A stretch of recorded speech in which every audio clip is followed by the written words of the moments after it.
você pegasse a tua Bíblia no livro de Apocalipse 20, versos 15. Apocalipse 20, versículo 15. Glória a Deus. Apocalipse 22. Apocalipse 22, versículo 15. Glória a Deus. Apocalipse 22, versículo 15.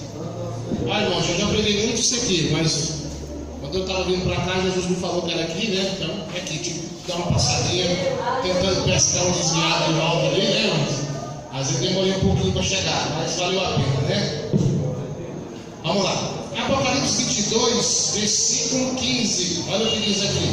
E ficarão de fora os cães, os feiticeiros, os impuros, os assassinos, os idólatras e qualquer que ama a prática da mentira. Esse negócio complica a vida de muita gente, é mentira, né, irmão? O negócio é complicado, né? As pessoas se divertem, não. Fala assim: Jesus, encontrei-se como escuta a tua doutrina em mim, e calabas.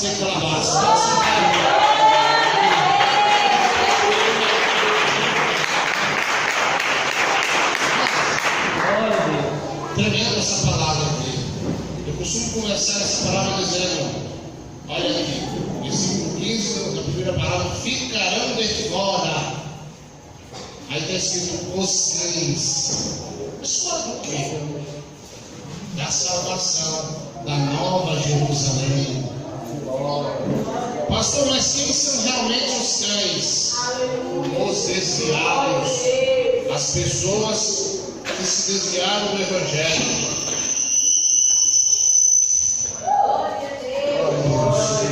As pessoas que desviaram do Evangelho. Então, pastor, então quer dizer que todo mundo que se desviou, Deus compara ele com o cão? Sim. A Bíblia diz que o cão ele vomita e torna a comer o vômito. Também diz que o porco, você já viu quando eles vão fazer aqueles porcos em exposição, né? Tem gente que vai até com leite, o leite vai ficar bonitinho, né? Nada ali azul do porco. Solta ele, vai falando de novo. Então não adianta você ganhar o porco, adianta? Ele vai tornar selando de novo. Então Deus ele compara o desviado como um cão e como um porco. Não sou eu que estou dizendo, é a Bíblia. Uma certa vez uma obreira, mais ou menos 15 anos de obreira, e na época eu era novo convertido, e nós conversávamos sobre o desviado. Ele já desviou, já está condenado. E ela disse: não, eu não conformo com isso não. Eu falei: não, como assim? Ela falou: não, eu conheço o desviado, que ele fez muito para Jesus. Ele fez muita coisa para Cristo. Então quer dizer que o irmão fulano, ele morreu e foi para o inferno. Ele foi? Com certeza. Ah não, irmão, você é muito novo na fé, acho que você está falando bobeira. Eu falei assim: irmão, 15 anos de evangelho, não sabe que o desviado já está condenado porque desviou? Isso é claro, irmão. Agora, tem uma pequena coisinha que os pregadores eles pulam, mas hoje eu vou falar. Fala ou não fala, igreja? Tem desviado dentro da igreja. Tem pastor que é desviado. Tem obreiro que está desviado. Ele está com um pé no mundo e outro dentro da igreja. Vai para cá assim, ó. Irmão. Tem irmãos e irmãs que estão em pecado, pregando, tocando na ceia do Senhor. Deus, aleluia. Quantos irmãos e irmãs estavam no Evangelho, estavam na doutrina de Cristo e hoje estão fora dela? Glória a Deus. Você saiu um pouquinho da palavra, você está desviado, você saiu do percurso. A gente pegar uma viagem até um certo lugar e a pista estiver em manutenção, vai ter uma placa dizendo desvio. Você desviou do seu curso natural. É ou não é? Quantos estão desviados do seu percurso natural? Quantos deles estão fora da Bíblia? Um que eu mais gosto de falar, acho que os irmãos na internet cansaram de ouvir isso, é o crente político. Eu sou mais assim que eu fico irado com uma coisa dessa, irmão. É o crente político. Irmão? A Bíblia Bíblia diz que o mundo já foi maligno. Tradução: o mundo está sendo preparado para o diabo. E quem está preparando o mundo para Satanás? Os políticos. Glória a Deus. Olha, eles aprovam lei contra o Evangelho. A primeira lei contra o Evangelho, a lei do desquite, ou seja, posso divorciar e posso casar de novo? Pela lei do homem? Pode. Mas pela lei de Deus. Romanos 7, versículo 2 e 3, a mulher casada está sujeita ao marido enquanto ele viver, e assim será chamada adúltera se for de outro marido, mas o outro marido não será chamada adúltera se for de outro marido. Romanos 7, versículo 2 e 3. Peraí, irmão, é Bíblia. Tem para onde fugir? Pastor, mas eu não concordo. Tudo bem, você não está discordando de mim, mas na Bíblia vai ter Cristo.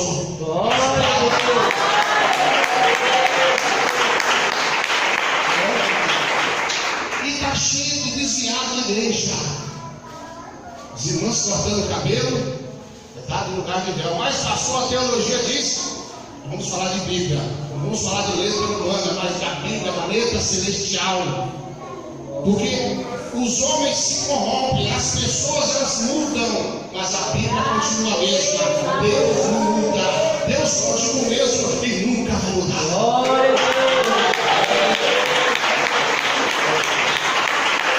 Esse chamado, ele é cheio de eu acho. Eu acho que pode. Eu vi um pastor falar que pode, mas você não vai ver a Bíblia dizendo e dizendo lá na frente. Ela dizendo, lá na frente, ela mudando o que ela diz. Ela diz e confirma e afirma que é assim. Então está cheio de desviado na igreja. Quantos irmãos e irmãs desviados na igreja? Tem pessoas que são uma bênção dentro da igreja, mas quando saem, é palavrão para todo lado. Lá no serviço é a pessoa que mais fala palavrão. Já trabalhei em algumas empresas que eu ficava horrorizado com os crentes. Irmão, os ímpios eram melhor. E em quase todas as empresas que eu trabalhei na minha época, meus amigos eram os ímpios, e os que diziam que eram crentes não gostavam de mim, porque estavam desviados do Evangelho. Quando você está no Evangelho de Cristo, glória a Deus, e encontra uma pessoa que já não mais obedece a palavra de Deus, sabe o que acontece? Eles têm raiva de você, não gostam de você. E a Maria diz: daqui uns dias você vai ser igual eu, porque eu já fui assim como você. Quantos anos se passaram, eu continuo no mesmo nível, no mesmo patamar, do mesmo jeito que Cristo me ensinou que Ele não muda, eu não vou mudar. Talvez eu mude para melhor, mas não mudar para contra as palavras de Deus. Se bate palma.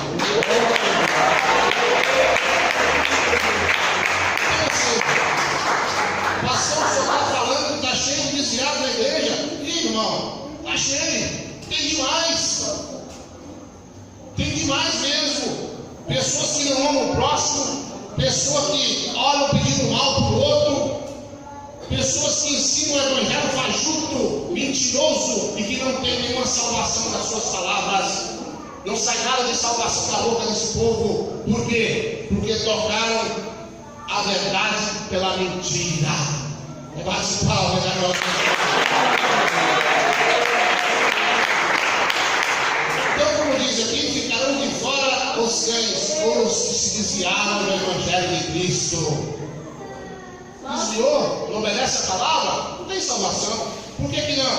Porque a palavra de Deus ela é vida. Para aqueles que obedecem, elas não têm vida. Vão saltar dessa vida uma vida menor.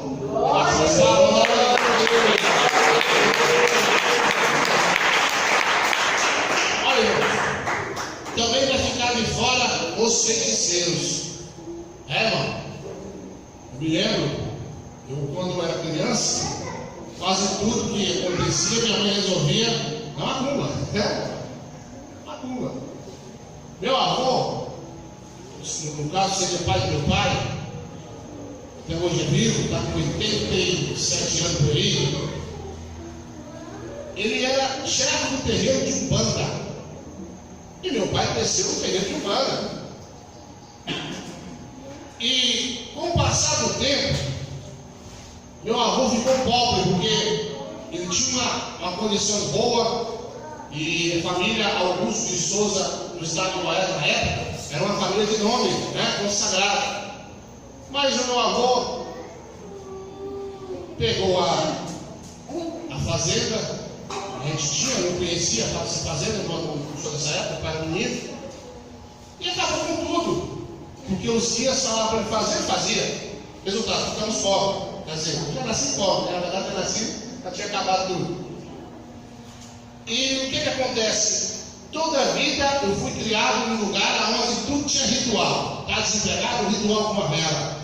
Está precisando namorar, faz um ritual com a rosa. Tudo tinha um ritual, é tudo. Pegava a cabeça do Manu, torrava, jogava na cabeça da menina. Nunca funcionou, mas ela deu muita carreira. Mas tudo é um ritual, tudo. Hoje no Brasil, quase tudo que se você for assassinados, você que não cresceu num lar evangélico, não tive esse prazer, pessoas que cresceram no catolicismo ou mesmo na Umbanda, tudo que você fazia tinha um certo ritual para tudo. Quando ia sair, tinha um ritual para alguma coisa lá da casa. Quando arrancava o dente, tinha um ritual para jogar o dente em cima da casa. Tudo isso é macumba. Pastor, uma simpatia. Minha mãe falava, menino, pega teu dente, fala essas palavras, sabe? Vou falar as palavras aqui e joga lá em cima do telhado. Para que isso? O dente vai enterrar o podre e vai nascer um dente bom para você. Nunca funcionou também. Não vai pagar dentista para ver não. Mas o que acontece? No Brasil, é assim, quase tudo envolve um ritual. E todo ritual se chama macumba. Mas eu tenho uma simpatia, pastor. É macumba. Eu tenho uma simpatia para guardar, para vir dinheiro, macumba. O que eu faço para as coisas melhorar então, pastor? Devolve o que é de Deus. Glória a Deus. Espera Deus. Então, irmão, há muitos tipos de feiticeiro. Eu não sou feiticeiro. Você faz simpatia? Você é feiticeiro, sim. Você nunca ouviu isso? Não é que você ouve. A simpatia é macumba. Quem faz macumba é feiticeiro. E os feiticeiros não vão herdar o reino de Deus. Outra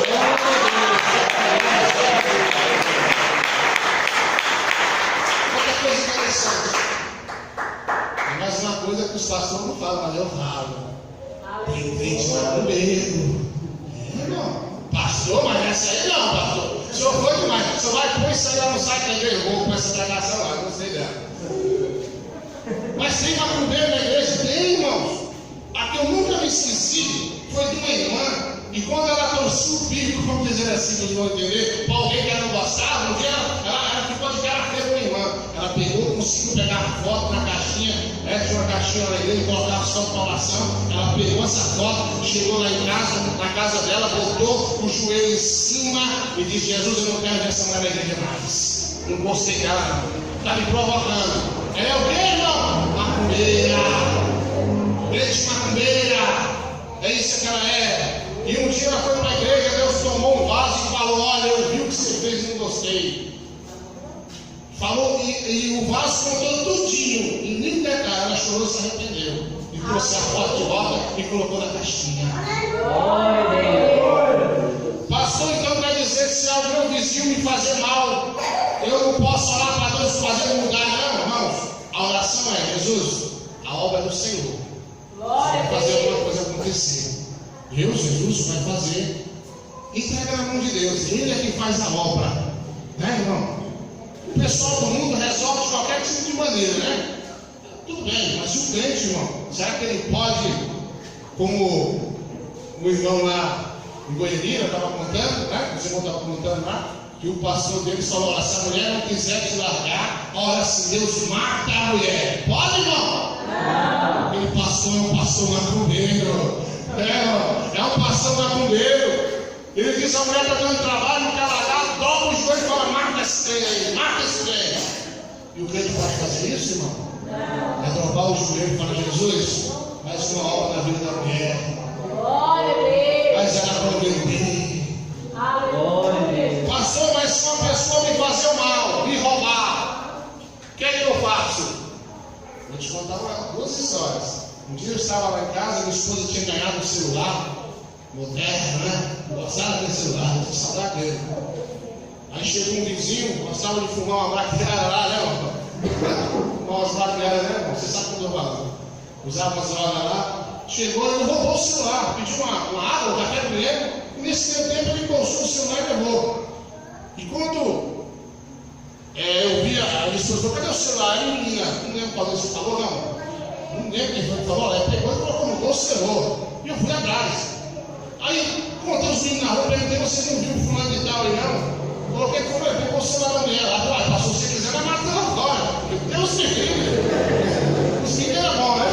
Já temos presos agora. Pô, eles gostam muito de nós, né? Lá no setor, o crente geralmente não tem que entregar ninguém, e o crente só dá um conselho. O crente é esse. Crente fofoqueiro que fica ligando pra polícia, tá usando, tá traficando aqui. Não, irmão, deixa pra lá, ele não faz isso. Eu só pregava para os meninos, então muitos são presos, né? E os falei, não, vamos fazer o seguinte, eu vou chegar lá em casa, vou dobrar meu joelho e vou me entregar para Jesus. Entreguei para Jesus, irmão. Coisa do amor de Deus. Ele está preso agora, está preso, né? Toda vez que sai, vai lá em casa tomar um café e nós oramos por ele. Pastor, mas por que você não pediu para Deus matar ele? Porque eu não sou crente macumbeiro. A Bíblia diz que nós temos que fazer o bem para aqueles que nos fazem maus. Amai a teu próximo como a ti mesmo.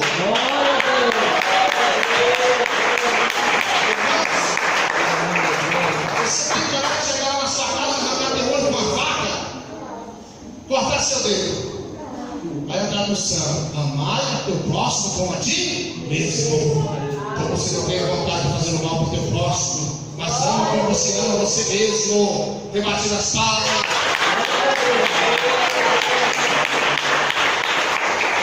Então, o crente que faz oração contrária é macumbeiro. Irmão? Pessoa que faz simpatia é macumbeiro. Irmão, é macumbeiro, está tudo numa classe só, logo tudo por um caldeirão só. Não tem jeito. Vamos continuando aqui. Quem vai fazer palmas na glória de Jesus? Está escrito aqui os impuros. Em outras Bíblias está escrito os que se prostituem. É aquele negócio que eu disse aqui recentemente. O ditado comum: amigado com fé, casado é. Isso é verdade? Olha, tem gente que dobra a obra, acreditem, amasiados. E eu contei para os irmãos, eu acho que essa semana lá na série, além do Portal Sul, e eu vou contar aqui um casal que Deus disse que Deus revelou uma obra para eles, eles andavam até mais ou menos na doutrina, né? E me convidaram para pregar, eu fui diversas vezes, fiz uma campanha, mas sempre achei estranho aquele negócio. O homem se chegar na idade, uma mulher muito nova, eles tinham filhos, fiquei olhando, né? Essa expressão minha. Mas um dia eu fiz uma viagem, e nessa viagem eu conheci um rapaz, e eu toquei no assunto, falei, rapaz, é o irmão fulano que nós conhecemos. Ah, isso não, ele é divorciado, e ela também é divorciada, os dois estão juntos, tocando a obra. Eu falei para eles, para ele, Deus, pronto, vou falar para ele.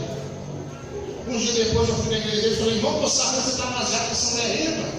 Rapaz, você não tem medo desse caldeirão do Lucifer, não? Irmão, eu sou assim, eu falo direto. Eu não tenho dó de quem conhece o evangelho, eu tenho dó de quem não conhece o evangelho. E eu disse para ele, irmãos, Deus revelou essa obra para você.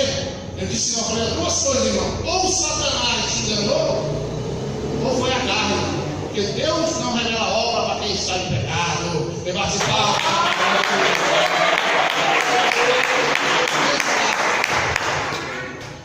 Ele morreu em cima de um culto, com um ataque fulminante, quase explodiu. Mas ele ouviu a verdade antes de morrer e não quis dar ouvido para a verdade. Pastor, então eu estou amasiado. O que eu devo fazer? Casar. Pastor, mas eu estou amasiado, devo casar, mas o senhor não falou? O senhor não mostrou na Bíblia que o casamento é só a morte separe, irmão? E aí, irmão? Aquele negócio, ou você arrisca, ou você não arrisca. Eu prefiro arriscar. Mas antes de eu arriscar, eu orei muito tempo. Pedi a Deus a direção. Esse, eu acho que é a maior arma do cristão. Orar, esperar, e como eu dizia na minha oração, Senhor, o Senhor escolhe, não eu. É isso que você deve fazer. Porque depois que o negócio está casado aí, irmão, é complicado, né? Então, ou seja, os que se prostituem, ou os impuros não herdarão o reino de Deus. Está fora. Ah, pastor, eu conheci um casal que era uma bênção. Um pulava no rodoviava, eles pulavam para lá, pulavam para cá, estava amaziado, dizendo que não foi salvo. Eu não digo nada, mas a Bíblia diz que está fora da Nova Jerusalém, fora da salvação, que é o que a Bíblia explica aqui. Negócio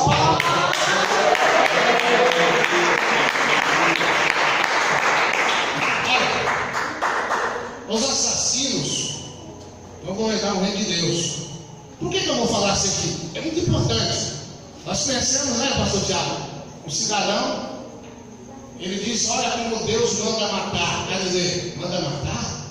No Velho Testamento, você vê os israelitas, um povo diferente, um povo eleito, um povo de Deus.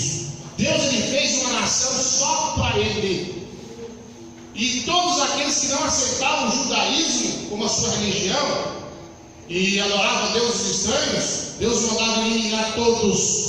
Porque Deus conhecia seu coração, sabia que aquele povo não voltaria a adorar a Deus, nunca adoraria a Deus. Então, Deus mandava exterminar por muitas cenas na Bíblia do Velho Testamento. Você via, vai lá, mata tudo, criança, cavalo, tudo. Não tinha mais jeito. Mas no Novo Testamento, Deus dá o direito de nós tirar a vida dos outros? Nunca.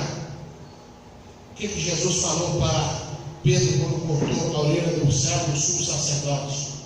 Aquele que com ferro ferir, com ferro, ou seja, com a espada será ferido. Então, ou seja, se fosse para matar aquele povo, o próprio Cristo tinha descido da cruz e matado, não é? Mas ele veio fazer a diferença. Ele é um Deus de paz. Glória a Deus.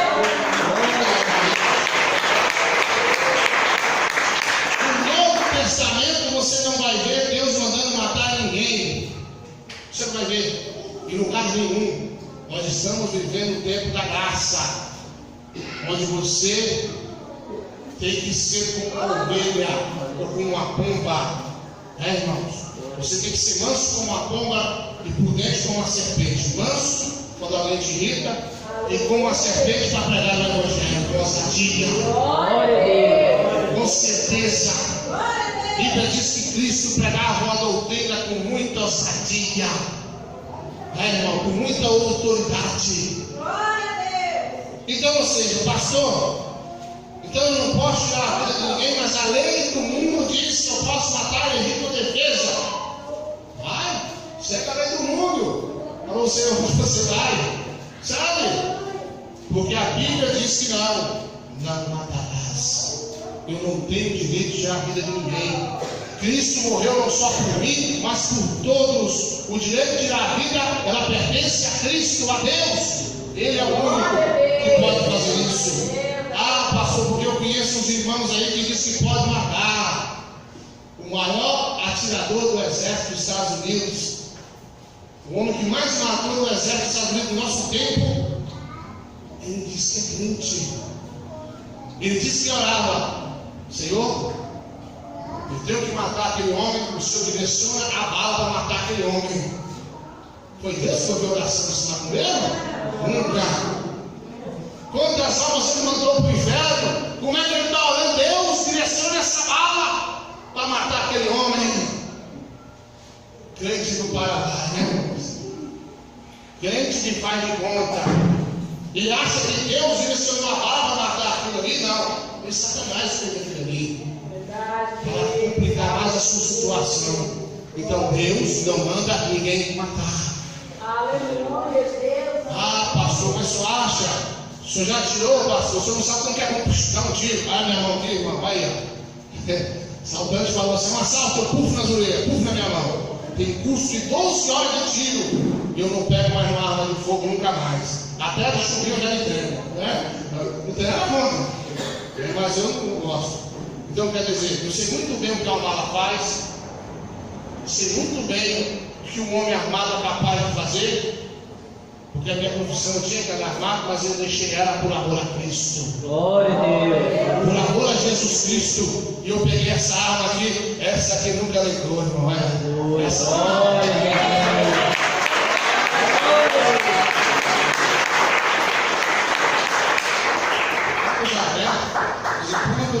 os assassinos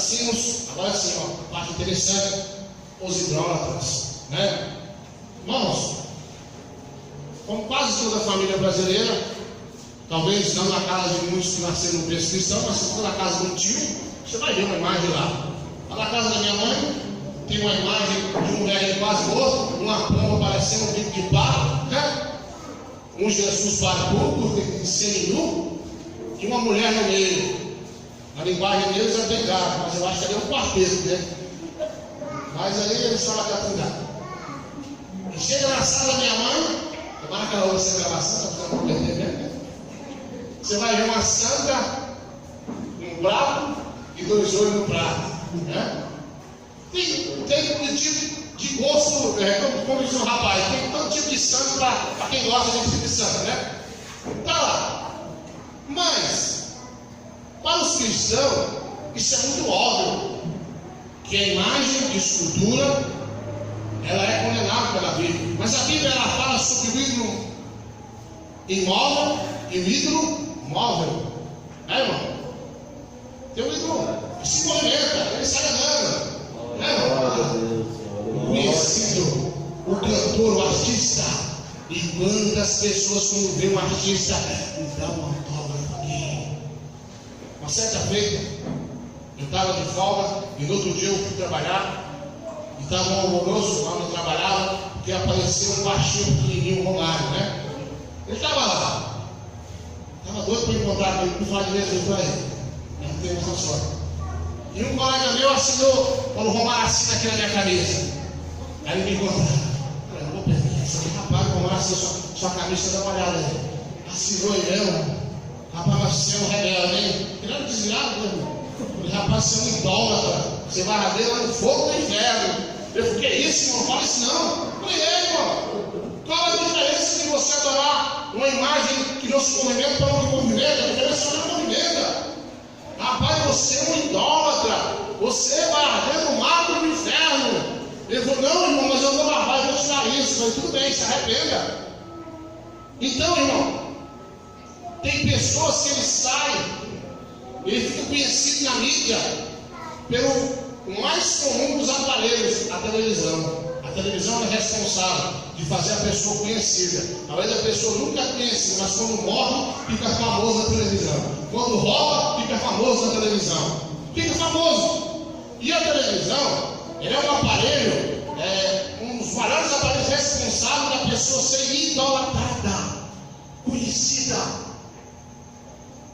Eu gosto de introduzir essa pregação num livro de um americano.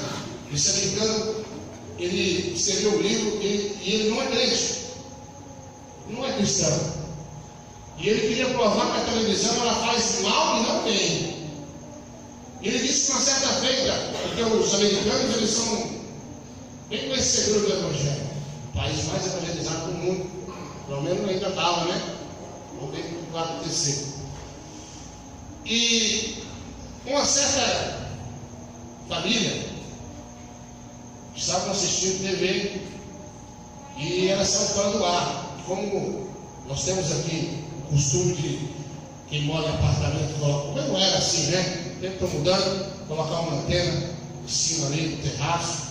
E o homem foi até lá e ele escorregou e ficou dependurado. E o teu filho, vendo a situação daquele homem, ele começou a clamar ao super-homem: ô super-homem, salva meu pai. Não, o resultado do caminho morreu. Mas o que esse homem resume nesse livro? Para Deus, todo o herói da televisão é um falso Deus. Então a televisão está cheia de deuses e idolatria. Hoje o Homem-Aranha salvou o mundo, amanhã o Batman. Agora, quando a criança ele cresce com um lar cristão, é ensinado, quando o seu pai passa o perigo, meus meninos, qualquer perigo, o sangue de Jesus tem poder. É bonitinho, né? Glória a Deus. É desse jeito, Jesus tem misericórdia. Às vezes o menino é rebelde, né? Mas quando ele vê um problema, alguma coisa, ele já vê do sangue de Jesus tem poder. Um dia, eu estava dentro do carro de um amigo, a gente estava em uma pregação, e um carro veio, bateu no nosso carro, jogou na estrada da pista, e meu menino gritou: o que é isso? O sangue de Jesus tem poder, velho. Entendeu? É interessante, irmão. Agora, você deixa teu filho na frente de uma televisão para ele aprender que o super-homem é que salva o mundo. Quem salvou o mundo foi Cristo.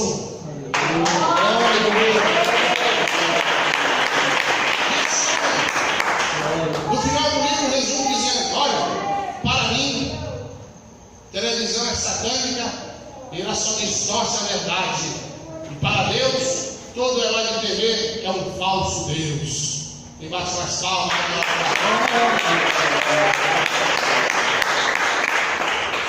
Agora, para terminar, falamos sobre idolatrias. E qualquer que ama a prática da Mentira. mentiroso. E se diz uma pessoa para justificar a sua mentira: ah, mas na Bíblia tem tanta pessoa que mentiu. Tudo bem, irmão.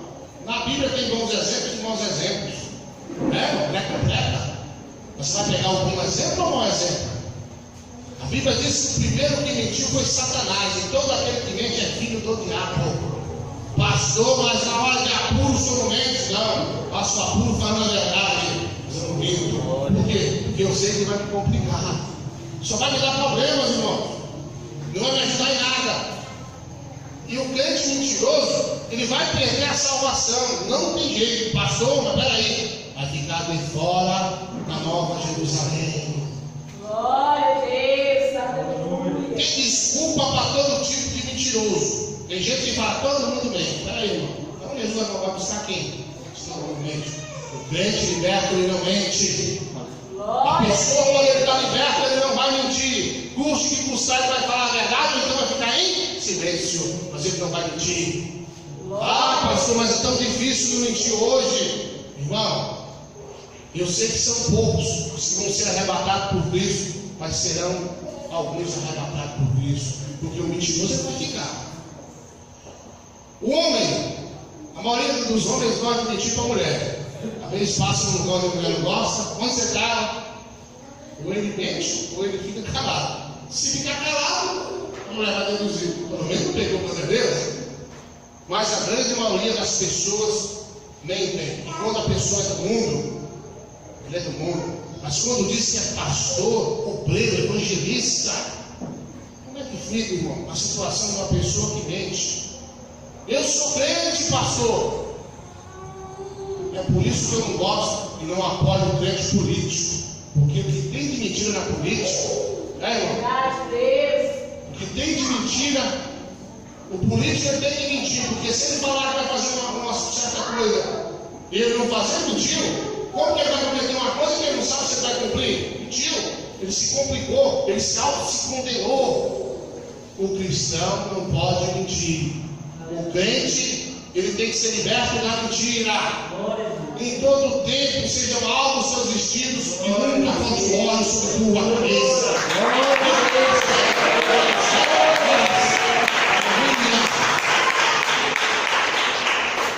Achei de crente mentiroso. Só para terminar rapidinho, a gente vai lá para o João do Espírito Santo aqui. Olha, os irmãos já conhecem esse testemunho, mas como está gravando, eu vou contar. Quando eu era do mundo, eu acho que eu mentia mais que o Satanás. Mas eu era do mundo. Não era crente. Eu não conhecia nada de Bíblia. Eu cresci praticamente num lugar metade católico e metade da banda. Eu não sabia de nada. Tudo que eu sabia, que o centro de vir na rua disse: olha, você vai ser um pastor assim, assim. Eu não acreditava em nada. Passava profecia, falava e rolava. Eu não estava nem aí. Não importava com nada. Mas um dia eu era do mundo e um amigo foi fazer um assalto. E quem é o motorista de fuga? Eu. Peguei a dirigir olhando, só olhando assim. Peguei o carro saindo, só olhando. E eu me recordo que eu dei a fuga para ele. E nisso tudo a polícia nos pegou, ela me pegou. Eu fui preso. Saiu. Quando eu saí, 8 dias depois, era o primário, nunca tinha feito essas coisas, né? E eu falei: sabe uma coisa? Eu vou ser crente. Fiz um voto com Deus, procurei Jesus na igreja, estava o couro e o osso enfermo, uma doença incurada. Cheguei na igreja, fui revelado sobre uma doença. Deus fez uma obra grande na minha vida. Mas para resumir, eu, depois de mais ou menos quase 2 anos, o juiz me chama. Eu tinha até me esquecido.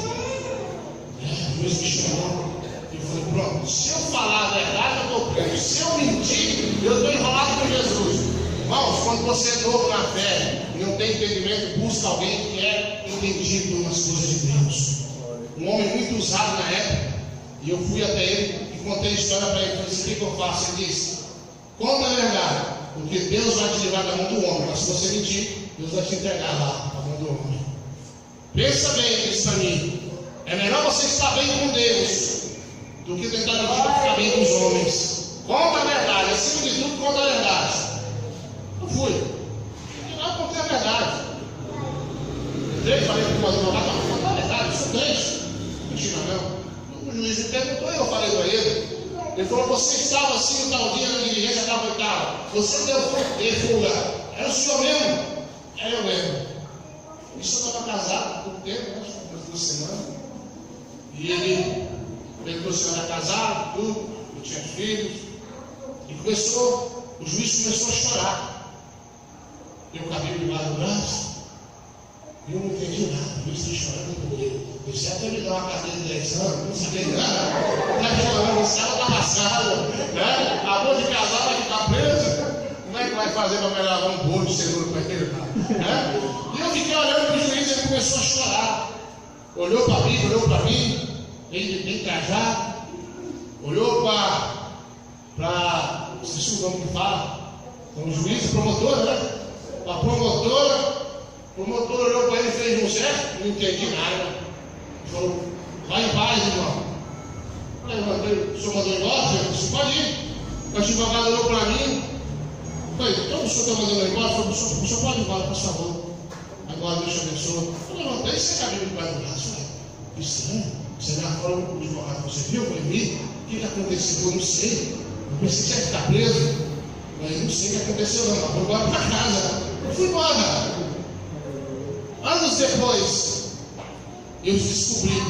Bem depois quando eu comecei essa obra, eu descobri que o juiz era pastor. Olha que Deus faz na vida do cristão de verdade. Glória a Deus. A promotora era a filha dele, era amiga dele.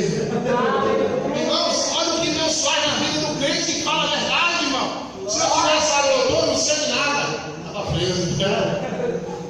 Olha o tanto que o conselho de alguém que é espiritual é importante. O que Deus fez na minha vida foi incrível. Eu fiquei sabendo anos depois que ela me enrolada. E ele foi tão bom para mim, sabe o que ele fez? Se ele desse 4 anos fechado, eu ia ficar no CIPAD. Mas se ele desse 3 anos e 9 meses, eu ia ficar respondendo em liberdade, fazendo serviço comunitário. E quando a doutora falou: esse juiz é bom demais para você, o que ele fez? 3 anos e 9 meses, para você ficar solto. Que juiz bom. Eu falei: como é que é o nome dele? Ela falou assim: mas cadê esse homem? Eu falei assim: o que ele agradeceu? Não, ninguém sabe, irmão. Ele fez isso tudo para mim, por causa que Deus tocou e sumiu. Ninguém sabe se morreu ou se aposentou, mas que Deus usou ele usou.